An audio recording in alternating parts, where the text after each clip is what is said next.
हो सकता है एआई से ये चीज़ें 10 सेकंड में बन जाती, पर मैं टीचर नहीं बनना चाहता, मैं कलाकार बनना चाहता हूँ। और सीवेज ट्रीटमेंट प्लांट आज के बाद भूल के दिखा देना।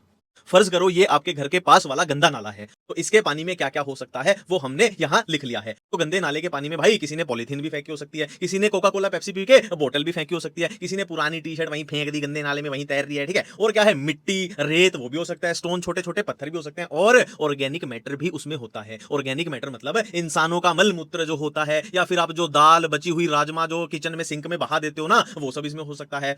अब क्या करते हैं, सबसे पहला काम हम करते हैं, यहाँ पर सलाखें लगा देते हैं, बार्स लगा देते हैं, एक तरीके की स्क्रीनिंग कर देते हैं। इस स्क्रीनिंग से क्या होगा, जो बड़ी बड़ी चीजें हैं जैसे पॉलीथीन है, बोतल है, टी शर्ट है, वो इसमें फंस जाएंगी और बाकी का माल मसाला आगे चला जाएगा।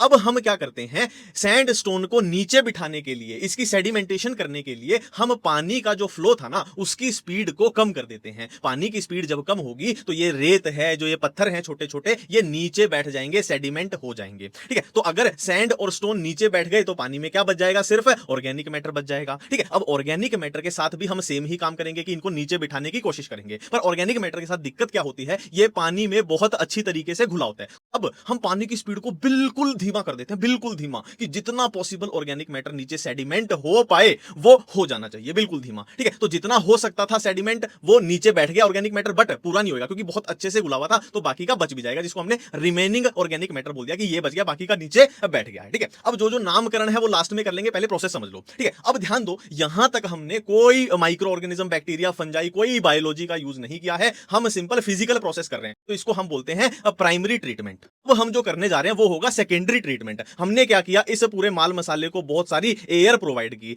एयर मिलने से इस ऑर्गेनिक मैटर के ऊपर बहुत सारे माइक्रो ऑर्गेनिज्म ग्रो करने लग जाएंगे, बहुत सारे बैक्टीरिया, बहुत सारे फंजाई इसके ऊपर अच्छा खासा ग्रो करेंगे। अब देखो ये ऑर्गेनिक मैटर, ये बैक्टीरिया, ये फंजाई मिलजुल के आपस में खिचड़ी पका रहे हैं, तो ये मिलजुल के कोई गुच्छे से बना देंगे जिनको फ्लोक्स बोला जाता है। बहुत सारे फ्लोक्स बन गए हैं, फ्लोक्स को भी नीचे बैठाने की कोशिश करेंगे, तो ये फ्लोक्स जब नीचे बैठ जाएंगे तो देखो कैसे तली में नीचे की तरफ ये कैसे जमा हो गए हैं, ठीक है। और इन्हीं सारे फ्लोक्स को मिला जुला के क्या बोल देते हैं हम, एक्टिवेटेड स्लज बोल देते हैं। अबे सही नहीं लिखा गया, नाश हो गया। जो ऊपर पानी बच गया वो काफी हद तक साफ हो चुका है, उसको आगे डिसइंफेक्शन के लिए भेज दिया जाएगा, और इस एक्टिवेटेड स्लज को अनएरोबिक तरीके से डाइजेस्ट कराया जाएगा। और इसको जब डाइजेस्ट कराएंगे तो भाई यहां पर क्या लगेगी, गैसेज निकलेंगी, गैसेज जैसे कि भाई कौन सी एनसीईआरटी लिखती है, मीथेन निकलेगी, CO2 निकलेगी और H2S निकलेगी, और इसी को हम बायोगैस भी बोल दिया करते हैं।